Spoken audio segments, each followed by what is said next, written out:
key message to policymakers is to pay attention to invisible actions and invisible actors who are involved in project implementation and project maintenance. We sometimes assume that a well-designed project, like an energy infrastructure or a local climate action plan, will last forever. Instead, I invite you to look at the daily tasks of daily actors involved in those projects. How do they relate to each other?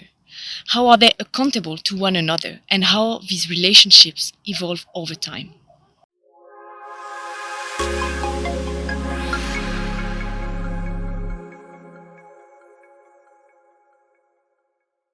My discipline focuses on questions such as: how do sociotechnical design shape practices?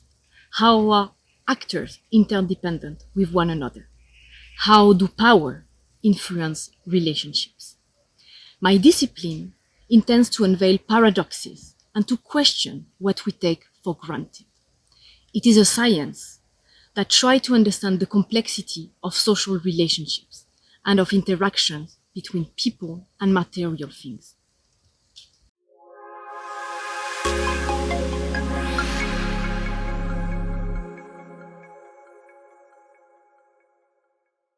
The discipline I am talking about is sociology. Sociology is critical to understand sustainability transitions. It helps us to understand how people and institutions shape sociotechnical design, and also how sociotechnical design shape, in turn, people and institutions. For example, sociology is an amazing tool to understand how sustainability transitions can impact differently some groups of people, such as women or citizens from the global south.